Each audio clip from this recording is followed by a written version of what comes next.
La semana pasada comenzamos una serie que se llamó Un Dios Bueno, ¿ok?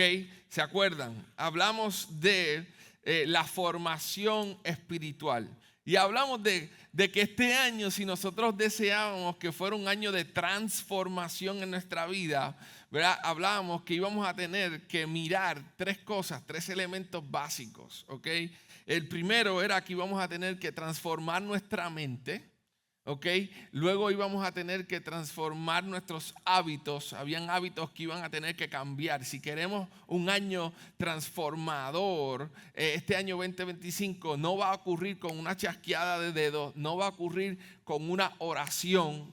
Listen to me, no va a ocurrir así. Vas a tener que escuchar la oración, pero vas a tener que poner la fe en práctica. Si no la pones en práctica, estás apoyando tu escalera en la pared equivocada. Hoy vas a tener que transformar tu mente a través de la palabra de Dios, y vas a tener que transformar tus hábitos, y finalmente ibas a tener que tomar la difícil decisión de mirar cuál es tu comunidad, qué es lo que te rodea a ti, que quizás está impidiendo que puedas progresar espiritualmente, ¿verdad? Algunos amigos que tienes, algunos compañeros de trabajo que en este momento de tu vida no aportan espiritualmente nada a tu vida. Y vas a tener que tomar la decisión, si quieres tener un año de transformación, de separarte, encontrar una comunidad nueva. No es que Dios te quiere solo, es que Dios te quiere bien acompañado, ¿ok?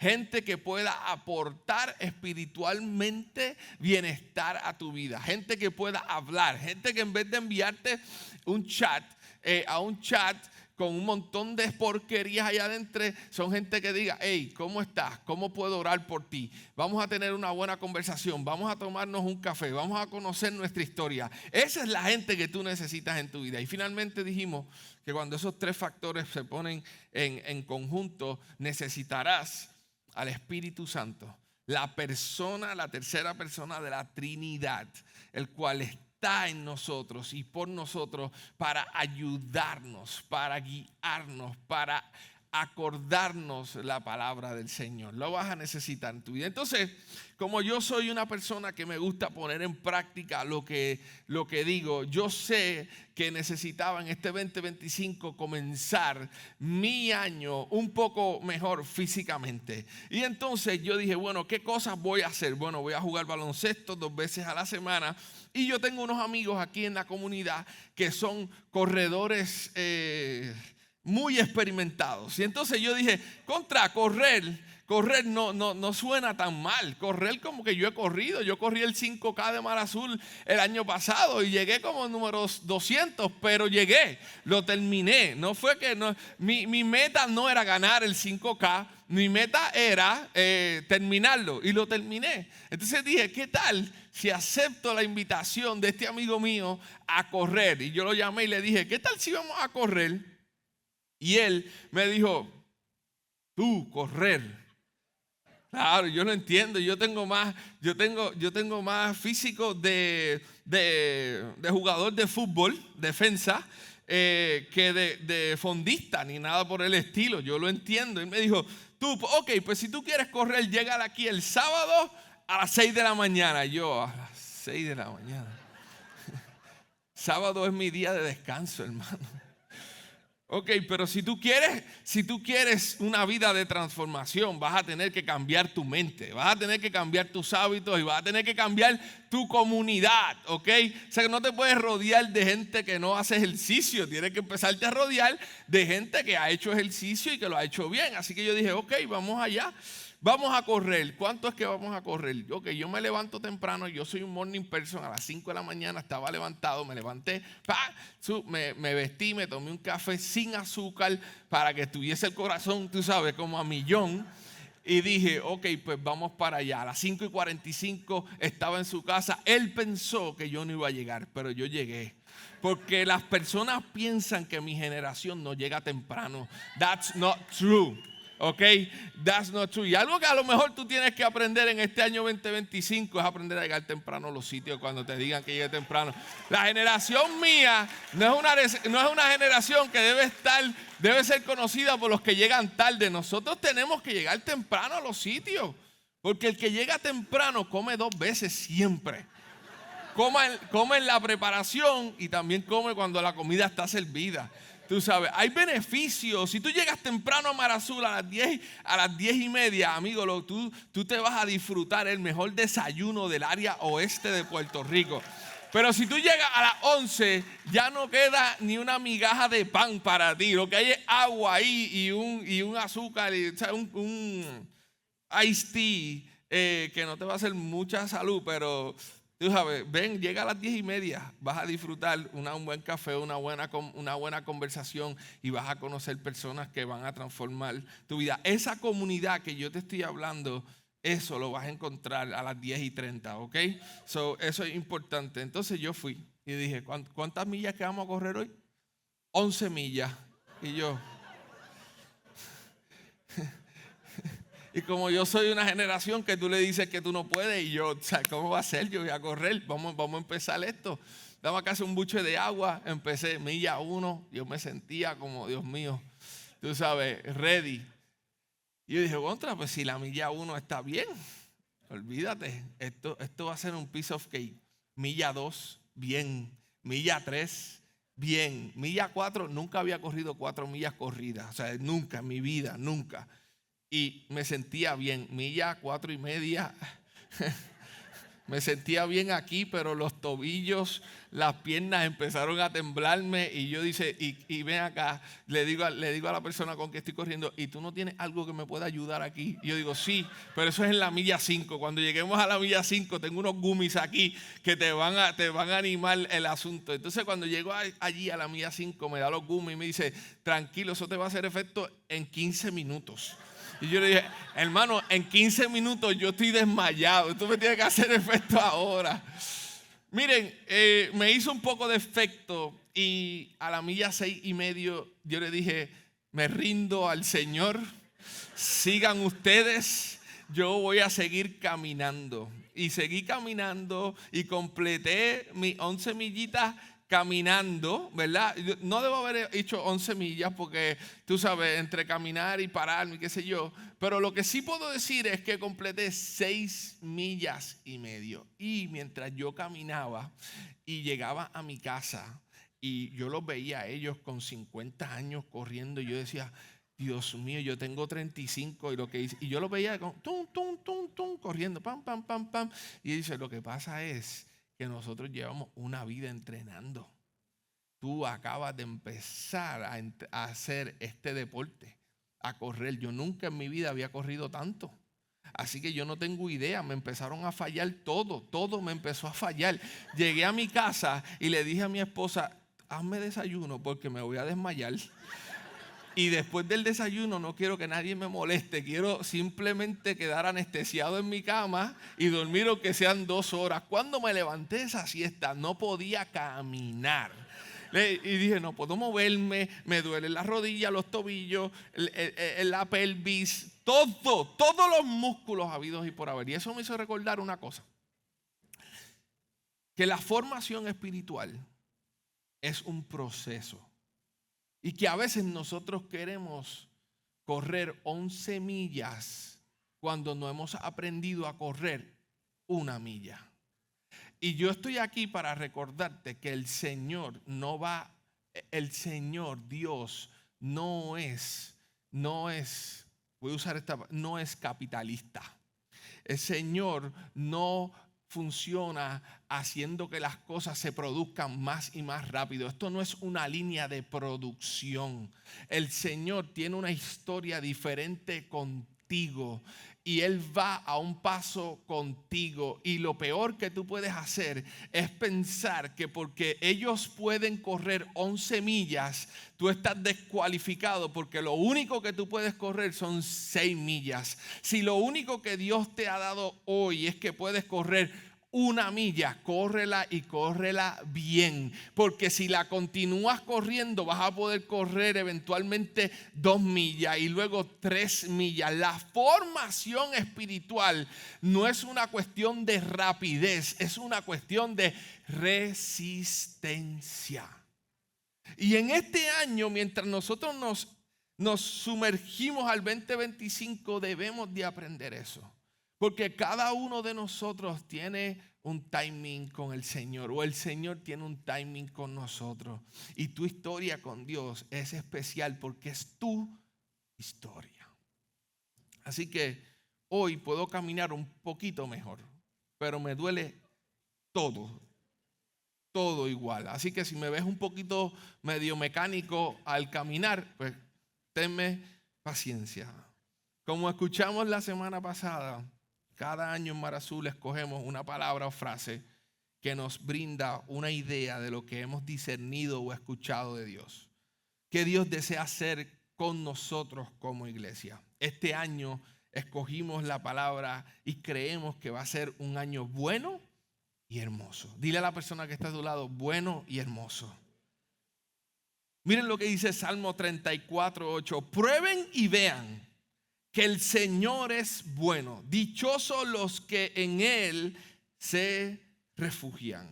Así que cuando tú escuchas eso, probablemente también has escuchado en la iglesia, si has estado lo suficientemente tiempo en la iglesia, has escuchado esta frase. La frase, Dios es bueno todo el tiempo. Todo el tiempo Dios es bueno. Esto fue una frase que se hizo muy popular hace algunos años atrás. Y bendito Dios, todo el mundo hacía esto. Era como un himno cristiano.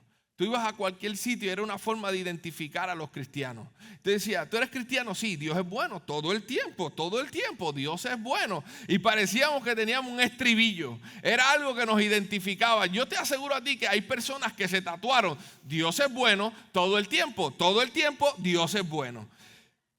Es algo que nos identificó y pues nosotros como cultura creo que tenemos, ¿verdad?, esa tendencia a coger una frase y hacerla nuestra y que se convierta por una temporada en algo que repetimos y repetimos y repetimos y repetimos. Ahora, posiblemente tú que me escuchas ahí, alguna vez has pasado por una situación en la que el dolor te ha hecho cuestionar la bondad y la justicia de Dios. Algunos de ustedes ha pasado por alguna situación en donde te has enfrentado al dolor, a la injusticia y te has cuestionado si de verdad Dios es bueno o si de verdad Dios es bueno todo el tiempo. A lo mejor uno dice, no, a lo mejor Dios es bueno, pero no todo el tiempo. Y todos hemos estado ahí. Yo recuerdo una vez que me llamaron para atender un caso en un hospital de una familia joven que su hija había nacido hacía algunos 3 semanas y ya estaba en intensivo y me llamaron porque querían orar. Yo no los conocía, llegué al hospital y estos momentos son duros porque tú sabes que puede pasar cualquier cosa. Cuando yo llego al hospital, que se me hizo complicado llegar por varias razones, llego, los conozco, le digo, ¿qué tal si oramos por la nena? Le pregunto a la doctora cuál es el cuadro. Me dice el cuadro, la prognosis es bien complicada, es muy probable que no salga. Yo creo que Dios es bueno y que creo que Dios escucha nuestras oraciones. Yo comienzo a orar con ellos y terminamos la oración. Los tres estábamos llorando. Fue un cuadro muy difícil. Yo tenía a la niña justo ahí y su aspecto no era muy alentador. Terminamos de orar y dije, Señor, confiamos en tu voluntad. Y después que terminó la oración, sale la doctora de afuera y llega donde nosotros y prácticamente le dice a esta mamá, la nena va a dejar de respirar. Y seguido a eso, lo que ocurre es que la nena deja de respirar y yo estoy frente a la nena observándola morir. Y fue muy difícil porque uno se cuestiona tanto. Uno dice, Señor, ¿dónde tú estás? Ahora es que yo te necesito que tú pongas tu mano. Y ahí son los momentos en la vida donde uno tiene esas preguntas y uno dice, de verdad Dios es bueno todo el tiempo. ¿Por qué esta niña no pudo superar esta prueba o esta enfermedad? Y yo no sé tú si te has enfrentado a eso, pero yo lo he enfrentado y a veces lo que pensamos es, Dios nos está castigando por algo. No sé si te has encontrado pensando ese tipo de cosas. Me atrevería a pensar que la mayoría de nosotros hemos pensado eso alguna vez. Porque si creciste en Puerto Rico, alguna vez escuchaste alguna de estas frases que voy a mencionar ahora. Si haces algo malo, Dios te va a castigar. Y la realidad es que cuando escuchamos esa frase, lo que escuchamos es que se presenta un Dios como un juez estricto en que está buscando cualquier oportunidad para castigar a alguien. Muchos de nosotros hemos escuchado la frase, Dios te está mirando. Y claro, presenta un aspecto real de Dios, y es que Dios es omnipresente, ¿verdad? Pero esa vigilancia es una vigilancia amenazante, no es una vigilancia amorosa. Nunca se percibe como un Dios que protege y que guarda tu caminar. Siempre se persigue como que anda derechito, porque si te vas para la izquierda o la derecha, te va a coger. ¿Has escuchado esta frase alguna vez? Si no te portas bien, no vas para cielo. Muchos de nosotros. Y esto implica un elemento, ¿verdad?, de la salvación, de nuestra salvación, que depende únicamente del comportamiento humano, no de la gracia de Dios.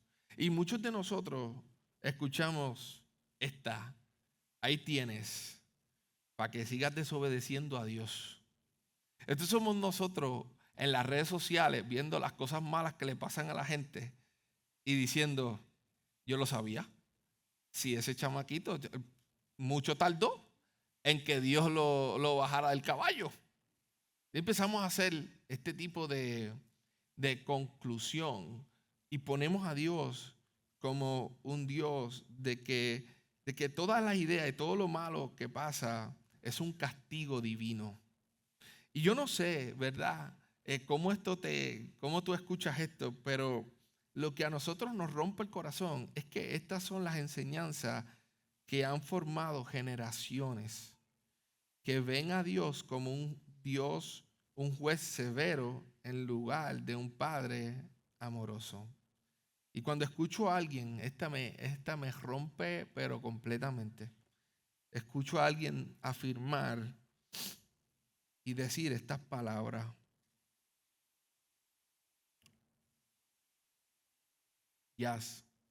Lo que pasa es que hay personas que necesitan ese evangelio. Eso es lo más triste. Que algunos de nosotros verdaderamente pensamos que hay personas que necesitan tener una visión de Dios como esa.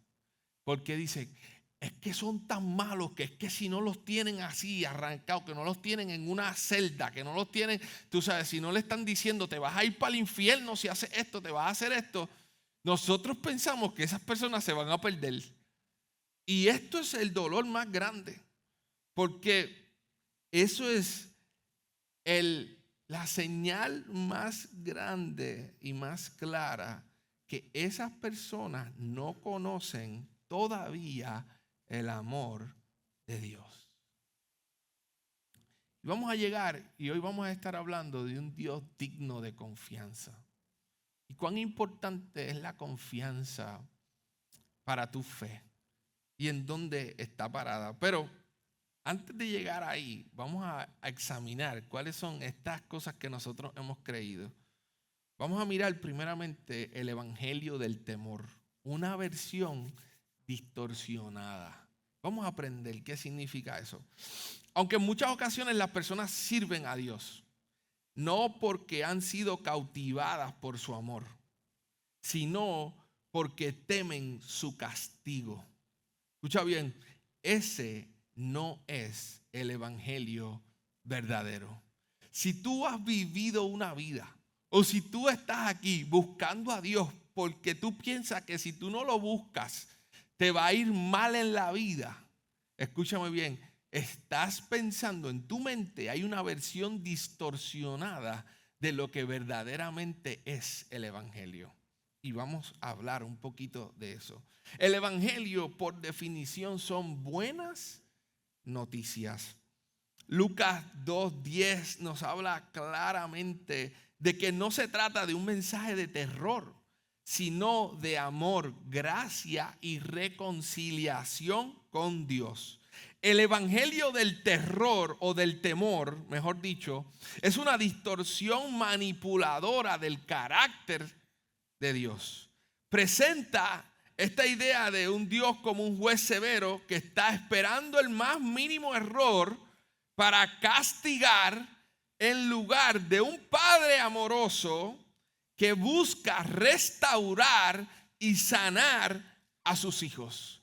Y es posible que tú lleves viviendo y que tú tengas una imagen de ese Dios completamente equivocada, aunque llevas toda una vida viniendo y asistiendo a la iglesia.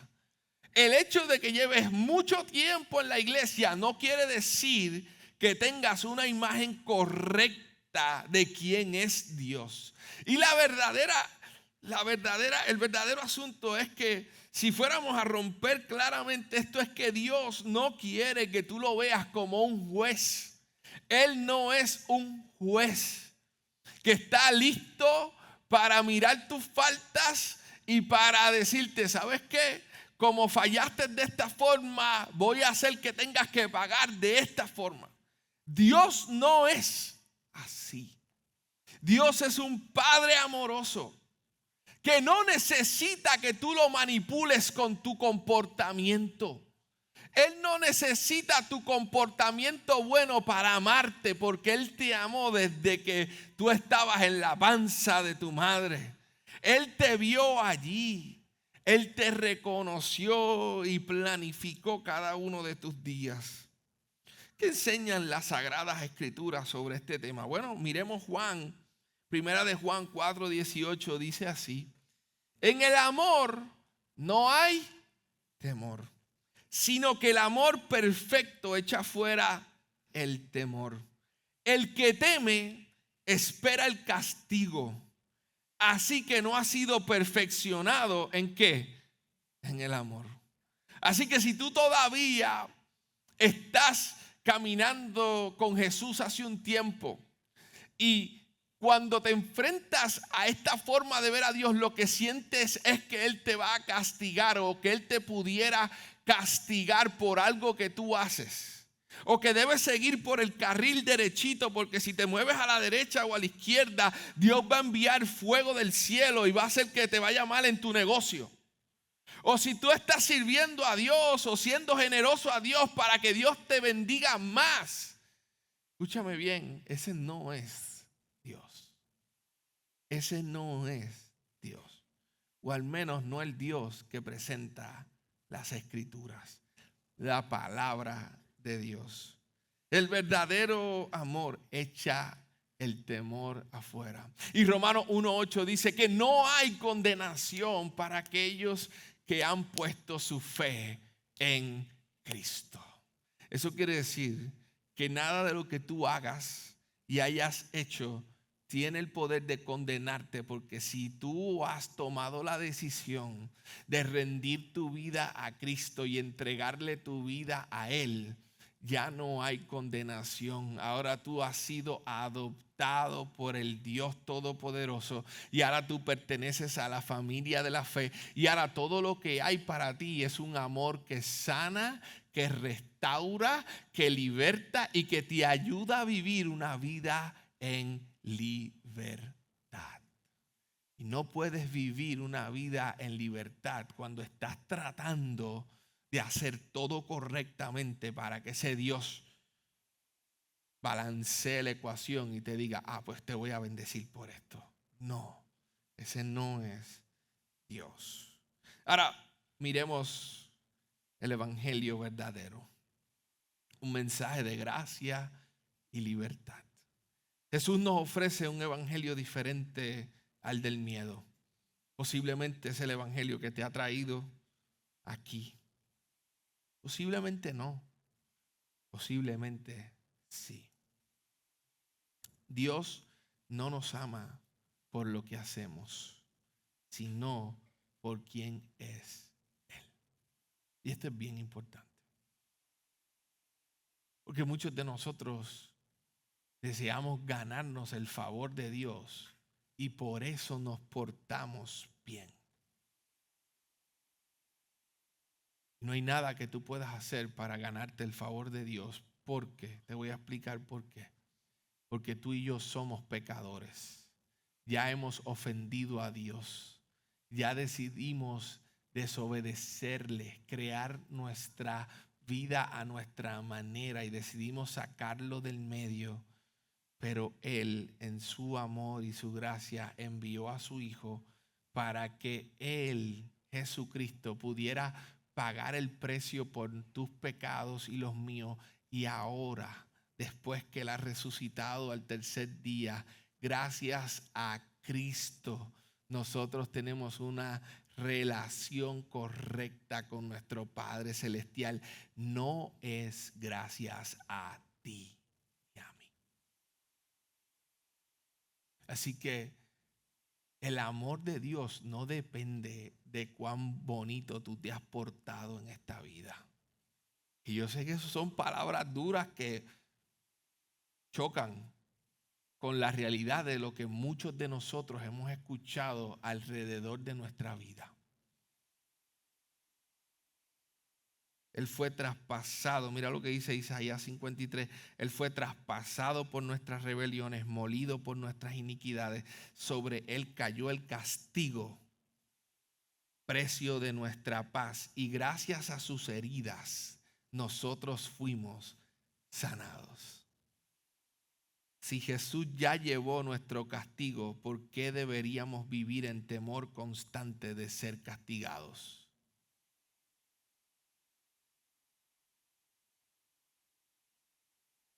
Si Jesús, voy a repetirlo, si Jesús ya llevó nuestro castigo, ¿por qué deberíamos vivir en temor constante de ser castigados?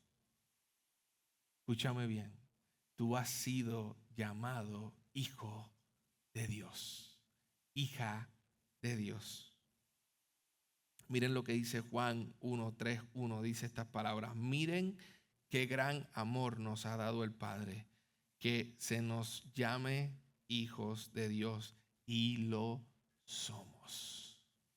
Tú no eres tus buenas acciones, tampoco eres tus malas acciones.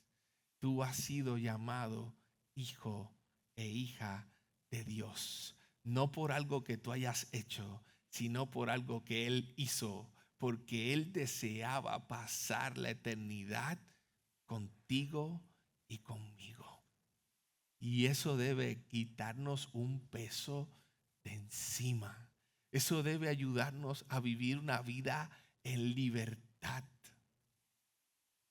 Entonces, vamos a seguir, a ver si podemos terminar este mensaje. Miren lo que Jesús experimenta en el huerto de Getsemaní. Porque el huerto de Getsemaní nos ofrece una de las imágenes más íntimas y reveladoras de la relación de Jesús con Dios. Aquí, enfrentando el sufrimiento más grande. O sea, Jesús está en el huerto de Getsemaní y está deseando que Dios pase de él esa copa. Y Jesús se dirige a Dios como Abba, como papito amado. Abba es una palabra aramea que significa querido padre o papito. Este término no solo expresa cercanía, sino también confianza absoluta en medio del dolor. Jesús nos muestra a Dios como el Padre perfecto. Jesús no solo llamó a Dios Abba, sino también nos enseñó lo que significa la verdadera paternidad. Para muchos de nosotros la palabra padre puede evocar cierto dolor o decepción debido a las malas experiencias que con nuestros padres terrenales hemos tenido. Pero Jesús, en su momento de sufrimiento, redefine la palabra padre, lo que es un buen padre, lo que es su papito ahí, cuando él está sufriendo, en el momento donde él quiere quitarse de la carrera, allí donde yo estaba a las 6.5 millas, que ya no daba un paso más y quería rendirme, Jesús me dijo: no te rindas, camina. No importa si llegas caminando, llegas corriendo, camina. Entonces Jesús se encuentra allí y él está hablando de quién es nuestro Padre en medio del sufrimiento. Dios, escúchame bien, no se parece a tu padre terrenal. Dios no se parece a tu padre terrenal. ¿Y por qué te digo esto? Porque algunos de nosotros estamos muy heridos por nuestro padre terrenal. Y cuando miramos a Dios y lo miramos como un padre, no podemos reconciliar la idea de que nuestro padre sea un padre bueno. Porque lo que tuvimos como ejemplo de padre no se parecía a un padre bueno. Más bien, los padres terrenales deben anhelar que Dios forme su corazón para que puedan reflejar el carácter de Dios. Nosotros como padres debemos de anhelar su corazón. En Mateo 6, 3, 9 al 13, Jesús expresó varias cosas. Jesús enseña a sus discípulos a orar. Una oración conocida como el Padre Nuestro, la hemos escuchado muchas veces, en la que Jesús nos muestra que Dios es un Padre cercano, santo, poderoso, amoroso, generoso y protector. En momentos de duda y dificultad, recordemos las palabras de Jesús en Getsemaní: Abba, Padre. Así como Jesús confió en el amor de su Padre, nosotros también podemos confiar en que Dios es bueno y digno de nuestra confianza en los momentos difíciles. Porque déjame hablarte de una cosa. Mientras las cosas están bien, todo pareciera que nosotros, tenemos toda una figura de Dios bien hecha. Decimos: gracias a Dios porque me está saliendo todo bien, porque el trabajo va bien, los estudios van bien, la cuenta de banco está creciendo. Cuando todo va bien, nosotros no necesitamos esta teología, porque ahí nosotros estamos como que: gracias, Señor, gloria a Dios, Señor, qué bueno tú eres, qué grande tú eres. El año 2025 va a ser un año bueno y hermoso, qué maravilloso. Ahora, cuando las cosas se ponen mal y se ponen complicadas, ahí es que nuestra teología empieza a temblar, porque no conocemos bien el carácter de Dios. Y es ahí donde tú tienes que recordar que Dios no es culpable de tu sufrimiento, de lo que estás pasando. Dios quiere enseñarte a través del sufrimiento. Dios quiere moldearte a través de las pruebas. Dios quiere hacerte su discípulo en medio del fuego. Él quiere que ese anillo, miren, los anillos de boda son el mejor ejemplo para esto. Esto no fuese la pieza que es si no hubiese sido pasado por el fuego. El matrimonio es una oportunidad para que Dios nos moldee. ¿Y cómo nos moldea el Señor? A través de los problemas en el matrimonio. Los problemas en el matrimonio no son para que tú salgas corriendo y te busques otro o te busques otra. Los problemas en el matrimonio, las situaciones en el matrimonio son para que entiendas que Dios quiere moldear tu corazón, que Dios quiere cambiar tu mente, que Dios quiere a enseñarte a amar a esa persona aunque tenga diferencias en contra tuya. Ahora nosotros escogemos huir o pelear, pero Dios quiere que nosotros vengamos al medio y podamos reconciliar, porque son las pruebas las que nos forman, las que te ayudan a entender si verdaderamente tú estás siguiendo a Dios o tú estás siguiendo a cualquier otra cosa. Yo recuerdo cuando Andrea tenía 1 año y 8 meses.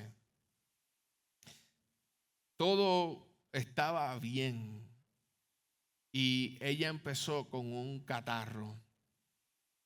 Mi esposa, que es muy diligente en estos asuntos de darle las 50 medicinas a la nena, no sé cuántas madres hay aquí así, que tienen, cuando tú abres su alacena, hay como 200 medicinas, hay 150 que son naturales, hay 25 que son prescritas, que nadie tiene, que no las puedes conseguir en ninguna farmacia, pero no sabes cómo ya las consiguieron. Y hay otras que son, que todo el mundo puede, son en farmacias también, pero todo el mundo puede tener. Y ahí tú dices, ¿qué te pasa? Esto, pues ok, abres eso ahí y le empiezas a hacer los menjunjes y las cosas. Andrea se puso malita y cada día empeoraba un poquito más. Y yo estaba tranquilo, confiado.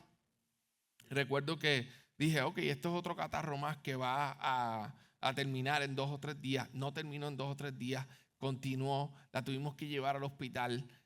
Cuando llegamos al hospital nos dicen, tiene RSV. Y recuerdo que en 24 horas lo que era un RSV se convirtió en una pulmonía viral.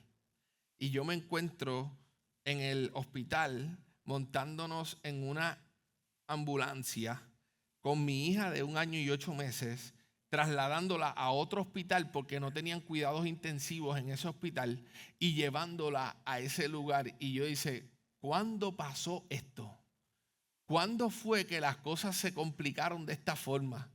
Señor, y cuando se trata de uno de tus hijos, para aquellos que son padres, es como si el mundo se te cayera, o sea, se te derrumbó la vida. Tú no tienes defensa, es como si te quedaras desnudo y no tienes nada, o sea, no puedes responder de ninguna otra forma porque te sientes completamente vulnerable. Y recuerdo que fuimos al hospital y en el hospital los doctores nos atendieron y nos dijeron, se tiene que quedar esta noche, y la ponen en intensivo. Y la única imagen que yo tengo es entrando a intensivo, poniendo ellos a Andrea en una camilla, encerrando la camilla para darle terapias intensivas cada cierto tiempo. Y yo lo único que escuchaba era a mi hija gritar y gritar y gritar y gritar en ese momento. Y yo decía, Señor, haz algo. ¿Qué hice? ¿Qué necesito hacer para que ella vuelva a estar bien? Y recuerdo que estuvimos 10 días en intensivo. Y yo recuerdo que en esa temporada yo me hice todas las preguntas de Señor, ¿por qué? Señor, si yo he hecho todo bien. Señor, si yo te sirvo. Señor, si yo soy un líder en la iglesia.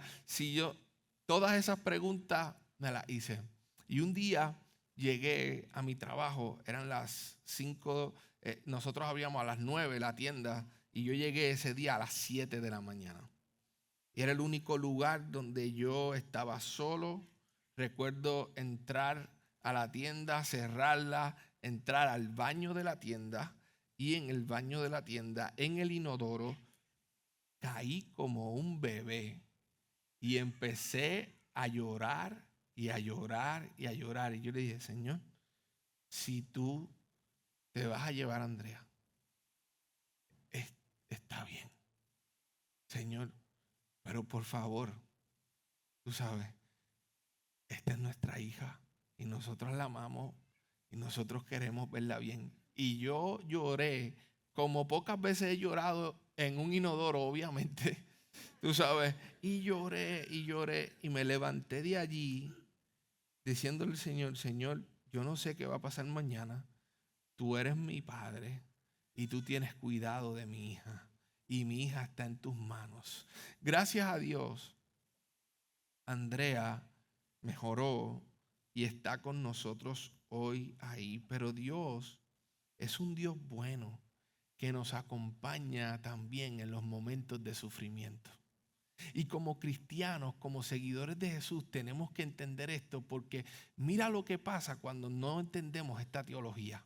Y es que cuando llega el sufrimiento, ¿qué es lo que todos pensamos? Ahí está el diablo. El diablo quiere llevarse todo lo mío. El diablo me quiere matar. El diablo está detrás de mí. Y nosotros vivimos en una iglesia que toda la culpa se le echamos al diablo.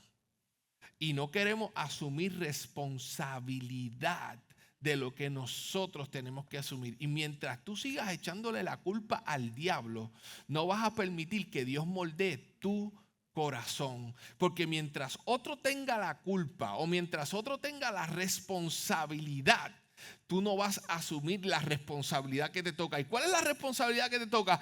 Rendirte a los pies de Jesús y dejar de decir, diablo, tú quieres algo conmigo, tú me estás persiguiendo, me llevas para aquí, para allá, para el otro lado. En vez de decir, ¿sabes qué, Señor? No es el diablo está vencido en la cruz del Calvario hace 2000 años atrás.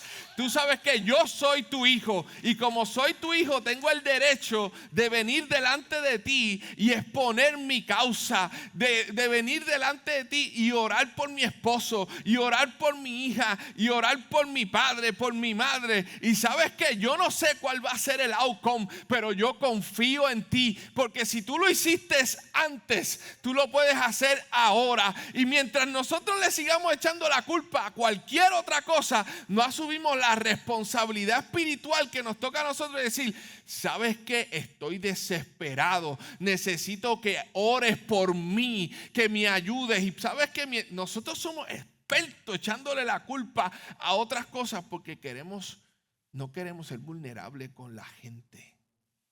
No queremos decirle a la gente, ¿sabes qué? No es el diablo. ¿Sabes qué? Soy yo. Mi matrimonio no funciona porque yo no quiero rendir mi orgullo. Mi familia no es restaurada porque yo no busco la restauración en mi familia. Entonces, mientras tú sigas echándole la culpa a alguien más, te vas a quedar exactamente en el mismo lugar y no vas a poder experimentar a Jesús y Él ayudándote en medio del sufrimiento. Ahora, contrario a lo que muchas personas piensan, vamos a mirar qué Jesús enseñó sobre el sufrimiento. Porque Jesús enseñó que no todo el sufrimiento es consecuencia directa del pecado. ¿Ok? No todo el sufrimiento es consecuencia directa del pecado. Vamos a ir a Juan 9. Al momento en que Jesús y sus discípulos pasan por un lugar en que se encuentra un hombre que está ciego de nacimiento. Y esto motiva a los discípulos a preguntar sobre la relación entre el pecado y el sufrimiento de aquel hombre a Jesús. Miren la pregunta que le hacen los discípulos de Jesús a Jesús sobre este hombre que es ciego. Rabí, maestro, ¿para qué este hombre haya nacido ciego? ¿Quién pecó? ¿Él o sus padres? La pregunta de los discípulos refleja una creencia común de la cultura judía de la época, que todo sufrimiento o enfermedades eran consecuencias directas del pecado, ya fuera de la persona afectada o de sus padres. Preguntan si el hombre ciego estaba pagando por los propios pecados o por los pecados de sus padres. Algunas creencias en aquel momento pensaban que era posible que hasta pecar en el vientre. Para otras que era posible pecar en el vientre. Para otras creencias basadas en la reencarnación, alguien que nació ciego significaba que en su vida anterior había asesinado a su madre. Por ello preguntaron, ¿quién pecó? ¿Él o sus padres? Recuérdense lo que hablamos la semana pasada, las narrativas culturales que nosotros hemos escuchado nos informan.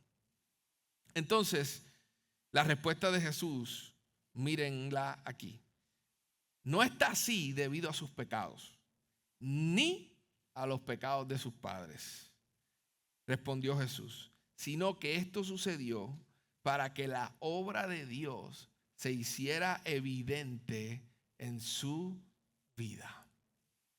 O sea, Jesús está diciendo que hay algunas situaciones y algunos momentos que nosotros vamos a vivir en nuestra vida que no tenemos que preguntarnos y comernos y calcomernos si tiene que ver con los pecados que hicieron nuestros padres o los pecados que nosotros cometimos.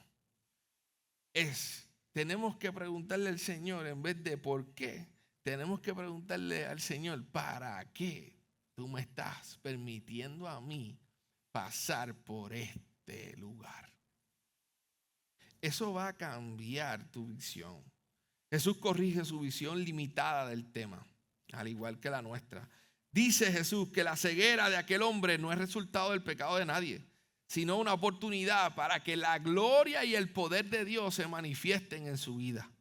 Con esta respuesta Jesús redirige el enfoque de una discusión de quién tiene la culpa. ¿Cuál es el propósito de Dios con es que desconocemos? Esa es la pregunta que Jesús le trae a sus discípulos. Y esa es la pregunta que nosotros deberíamos hacernos cuando enfrentamos el sufrimiento. ¿Qué Jesús quiere que nosotros aprendamos? ¿Qué Jesús desea que nosotros entendamos a través de este sufrimiento? Luego Jesús, de una forma completamente loca, sana a este ciego, escupe al suelo, coge lodo, o sea, coge tierra, escupe. Alguien se llevó hasta la saliva de Jesús. Escupe, se la pasa y le dice, mira, vete para allá y vas a quedar salvo. Pero no vamos a entrar ahí porque eso sería otro mensaje. Pero este pasaje nos enseña algo esencial, y es que no todo el sufrimiento es consecuencia directa del pecado. En lugar de enfocarse en encontrar culpables, Jesús te está invitando a ver las situaciones difíciles como oportunidades para que el amor de Dios se muestre en nuestras vidas. ¿Cómo sería nuestra vida si en el 2025, cada vez que enfrentemos una situación difícil, nos preguntáramos, Señor, ¿qué tú quieres enseñarme? ¿Cómo cambiaría tu vida? ¿Cómo cambiaría tu visión? En vez de enfocar en buscar culpables, cómo en medio del sufrimiento tú pudieras entender y decir, ¿sabes qué, Señor? Si tú me llamaste, si tú te acercaste a mí y me llamaste por nombre, ahora yo soy tu hijo. No hay nada que pase en mi vida que no vaya a hacer crecer, que no pase para hacerme crecer en mi fe en ti, en mi conocimiento hacia ti.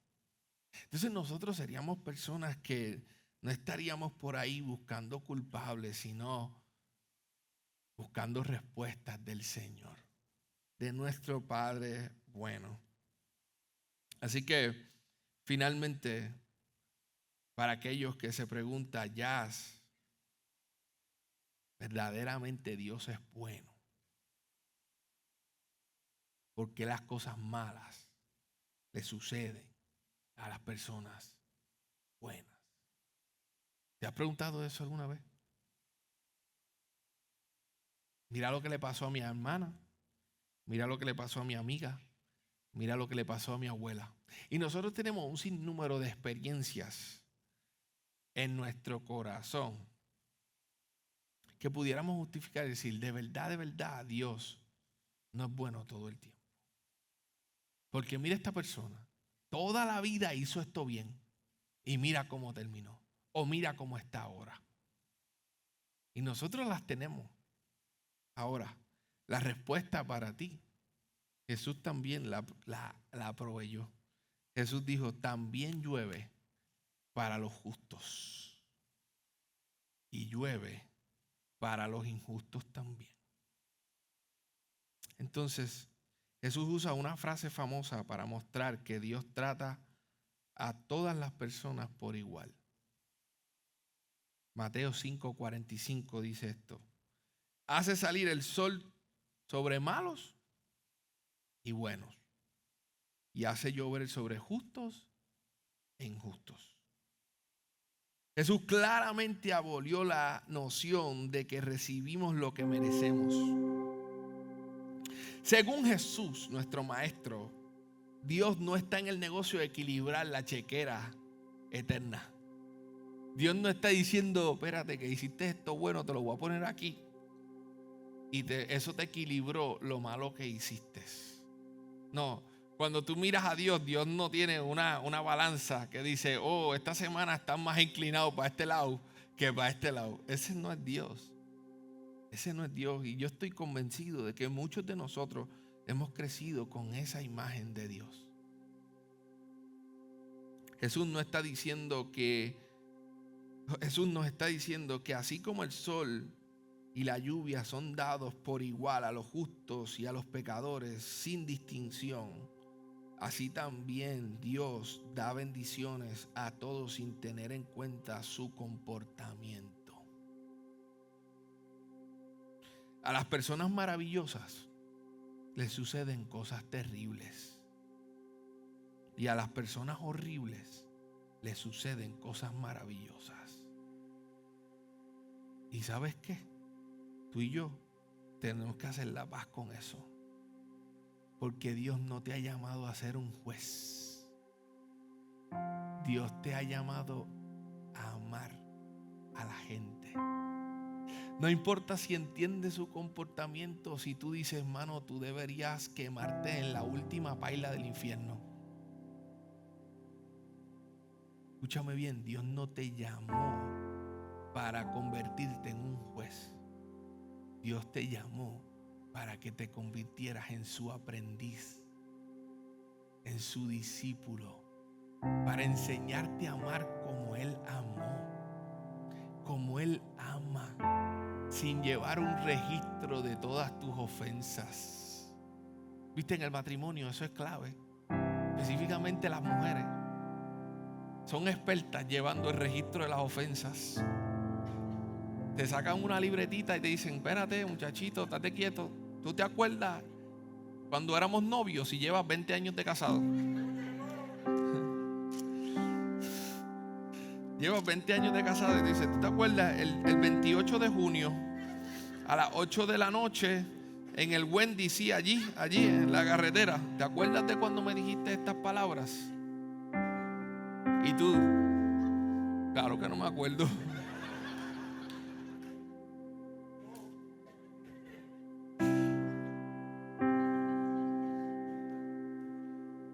No podemos ir por el mundo predicando que los pecadores son castigados y las personas justas son bendecidas. La realidad de la vida simplemente no lo confirma.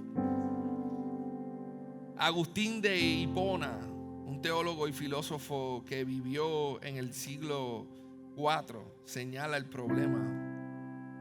Él escribió estas palabras: no sabemos por qué el juicio de Dios hace que un hombre bueno sea pobre y un hombre malvado sea rico.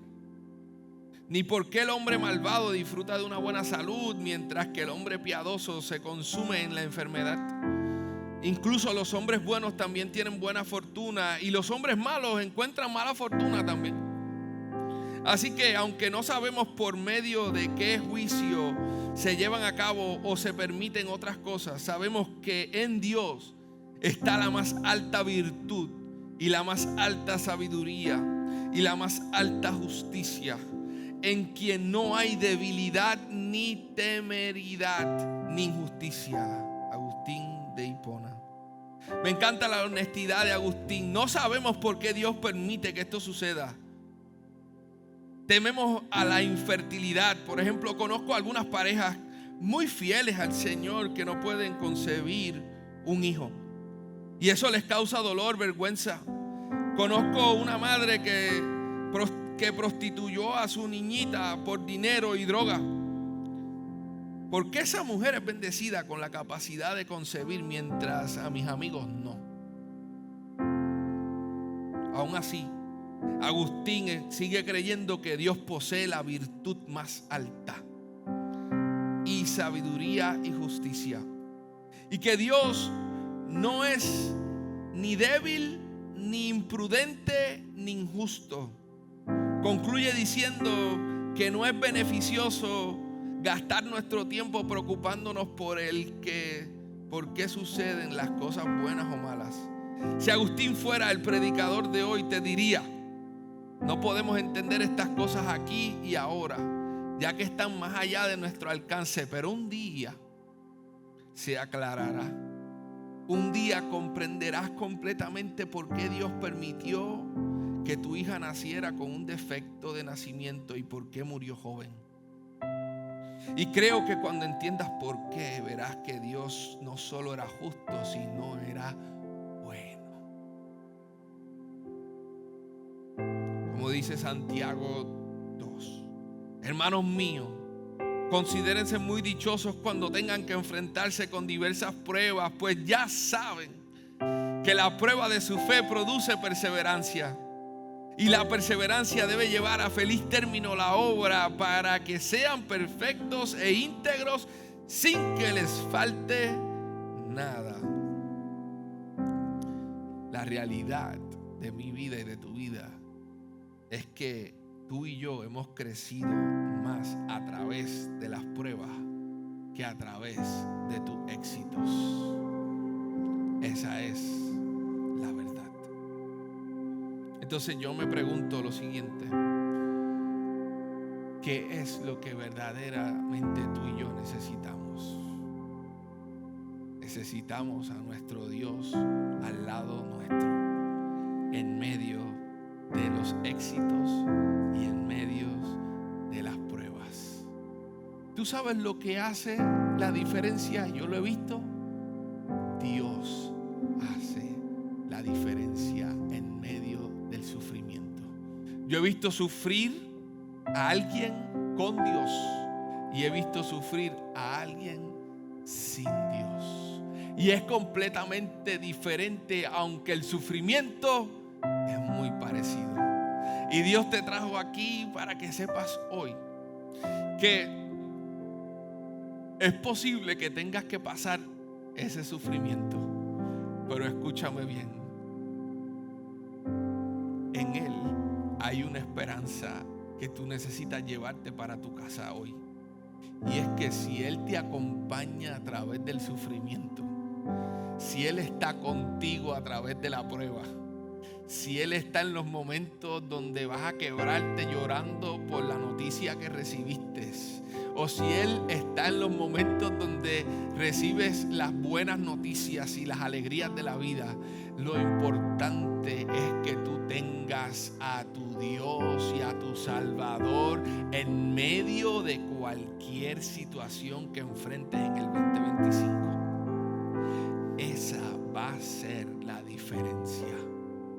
No es en que no vas a sufrir, es en quien te acompaña en medio del sufrimiento.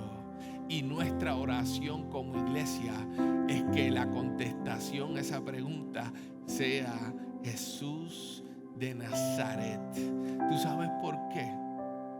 Porque Él es digno de confianza.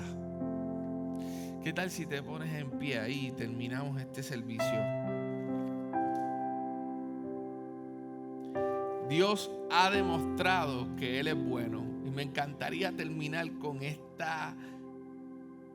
ese principio. Él lo ha demostrado. Él nos creó. Él tiene un track record de que Él es bueno, aun cuando tú y yo no fuimos buenos.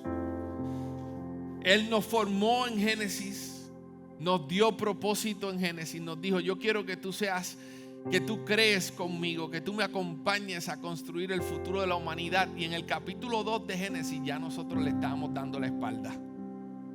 Estamos diciendo al Señor: qué chévere que podía comer de todos los árboles de todo este jardín, pero en verdad me quiero comer el que tú me dijiste que no podía comer.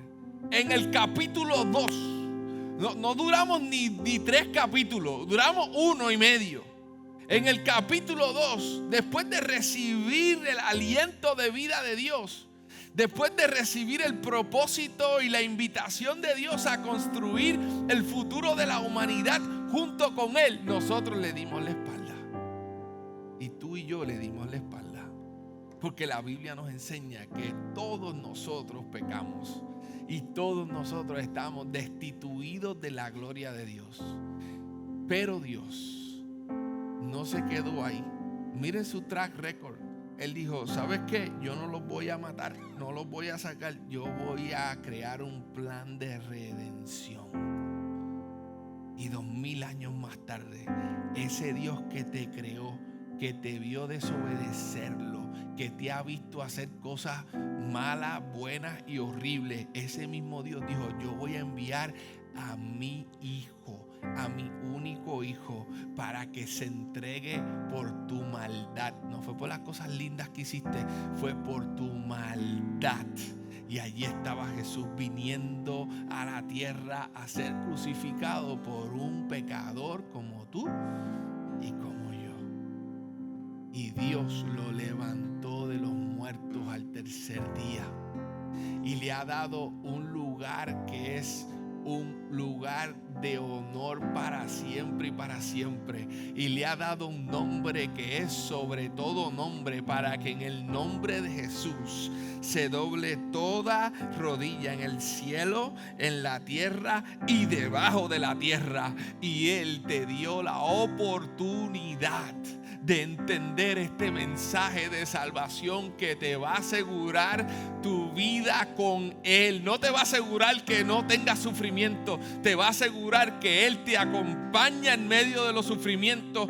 Juan 3:16 lo expresó y ustedes lo conocen: porque tanto amó Dios al mundo que dio a su Hijo único, para que todo aquel que en Él cree no se pierda, sino que tenga vida eterna. Miren, Dios hizo esto para que nosotros pudiéramos creer en Él. Fíjate que Él no hizo esto para que nosotros hiciéramos algo por Él. Él hizo todo esto para decirte: yo quiero que tú confíes en mí. Porque cuando tú crees en alguien, ¿qué tú haces? Tú confías en esa persona. Y Jesús, Dios, el que creó el cielo y la tierra, tiene un track record intachable para ganarse tu confianza. Y tú estás aquí escuchando: ¿qué debo hacer para ganar el cielo? No tienes que hacer nada, solamente tienes que creer que Dios es bueno y que Él fue bueno desde antes de la creación, y que Él es bueno cuando tú pecaste, y que Él continúa siendo bueno ahora que estás buscando su presencia. Él es bueno. Lo único que nosotros podemos hacer es creer. Ese es el llamado hacia Dios, es confiar en Él. Entonces sí podemos decir la frase que empezamos diciendo: Dios es bueno todo el tiempo. Dios, todo el tiempo, Dios es bueno. Jeremías 17:7-8 dice: bendito el hombre que confía en el Señor y pone su confianza en Él. Será como un árbol plantado junto al agua, que extiende sus raíces hacia la corriente. No teme que llegue el calor. Mira, Jeremías está diciendo: ese hombre que está plantado en Dios no le teme a los momentos difíciles de la vida. Dice: no le teme al calor, y sus hojas siempre serán verdes. En época de sequía, mira lo que dice: no se angustia y nunca deja de dar fruto. Ese es el hombre, esa es la mujer que Dios quiere que tú seas. Que cuando venga el calor, que cuando vengan los momentos de sequía, tú sigas dando fruto, porque tu fruto no depende de tu circunstancia. Tu fruto depende de la fuente que alimenta tu alma, que es Dios. ¿Qué vamos a orar en esta mañana? Yo quisiera orar para que en este 2025 tú puedas poner tu confianza en el Señor. Y cuando vengan los momentos difíciles, tú digas: Señor, hoy aquí, hoy es 19. Y Señor, el 19 de enero del 2025, yo quiero dejarte saber que cuando venga el calor y cuando venga la sequía, mi confianza está puesta en ti. Mi esperanza está puesta en ti. Y si tú quieres hacer una oración ahí donde tú estás, quizás tú llegaste a este lugar y tú necesitas confiar, confesar con tu boca que Jesús es el Salvador de tu vida, que Él vino por ti cuando tú no podías salvarte a ti mismo. Ahí donde tú estás, yo le voy a pedir a la iglesia que cerremos todos nuestros ojos, porque este es un momento especial para alguien. Alguien está tomando una decisión de fe que puede transformar su vida para siempre. Ahí donde tú estás, si tú quieres entregar tu vida a ese Jesús que vino a morir por ti para darte la libertad, para darte una relación correcta con el Padre, con Dios. Ahí donde estás, repite estas palabras conmigo. Señor Jesús, te amo. Acepto tu palabra, acepto tu historia, acepto tu mensaje. Tú me salvaste. Perdona mis pecados. Recíbeme en tu reino. Adóptame como tu hijo. Hazme tu familia. Soy tuyo. En el nombre de Jesús. Amén. Amén. Gracias, Señor. Y ahora, cuando cantamos esta canción, yo creo que hay personas que necesitan oración. ¿Y por qué yo creo esto? Porque la oración es el momento en el cual nosotros confesamos, nos rendimos al Señor y decimos: Señor, ¿sabes qué? Tú no me creaste para vivir solo. Aquí estoy yo. Quiero presentarte mi situación a ti. Quiero presentarte lo que está dentro de mi corazón. Y nosotros en Mar Azul creemos que hay dos formas de orar: individualmente y colectivamente.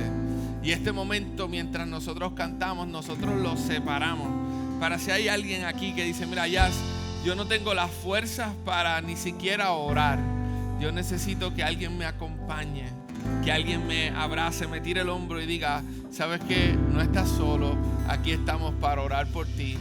Mientras cantamos, yo les voy a pedir a esas personas que tengan el coraje y la fe para aceptar la vulnerabilidad y caminar hacia el frente y venir a orar juntos.